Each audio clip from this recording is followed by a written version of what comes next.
Hello, I'm Thomas Cox, and today I'd like to talk to you about improvisation and Dungeons & Dragons. Two things that I think go together pretty darn well. I've been the DM for 3 different campaigns, and I found that improvisation allowed my players and myself to have untold amounts of fun, because neither of us really knew what to expect. I think that there are 3 elements that are very important to making sure that the campaign where you are trying to improvise isn't just some jumbled mess of sporadic ideas. Those 3 elements are, in no particular order, a tweaked always say yes rule, don't plan too much, and read up and study broadly. And that's broadly, not Bradley. Though, if you want to study Bradley, you can.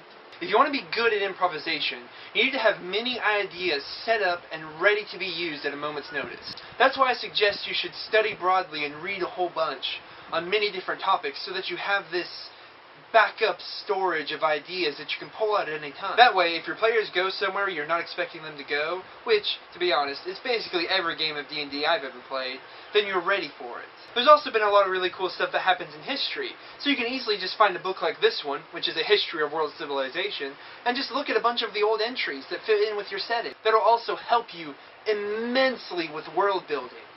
If reading history books isn't your thing, you can easily pull up one of your favorite RPG video games, and just look at the story and see what happens in that. The fantasy genre is huge. There's an amazing backlog of stories that you have access to. And if you just read them and check them out, you'll have this information ready. So if your players ever say, hey, you know what, let's go over here, and you haven't planned for that, then you can say, yeah, go ahead. That leads into my second point, planning. I think a minimal amount of planning is very important to improving a D&D campaign. If you plan too much, you're going to try to force your players to go in the directions that you plan for, since you spent so much time planning for this.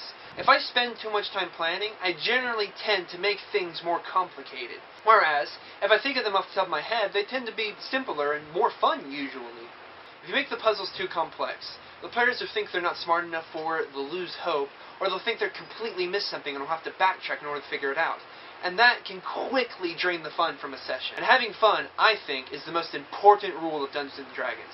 If the players aren't having fun, something needs to change. If the DM isn't having fun, something needs to change. The always say yes rule is a cardinal rule of improvisation, and it states that no matter what's going on, no matter what someone said or done, you always go along with it and say yes.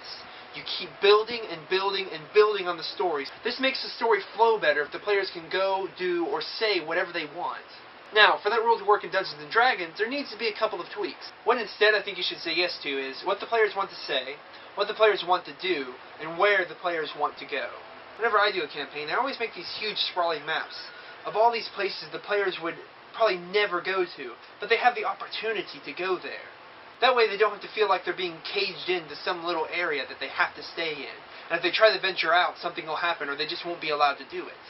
This is where the other 2 elements of not planning too much and studying and reading broadly really can help you out.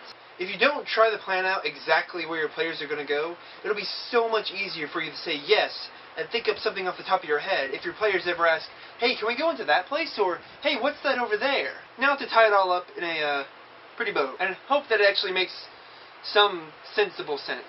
If you study broadly and don't plan too much before each session, you'll be able to say yes to whatever it is that your players want to do, what they want to say, and where they want to go. That way, when they stumble upon something, it'll actually feel like they happened to go there just by chance. And had they gone to this place or that place, maybe they wouldn't have found it. And I think it'll make the players feel like the story that they are experiencing is their story, because they do have control over what they want to say, what they want to do, and where they want to go. And this is the Mariole and Toodles. I think a minimal amount of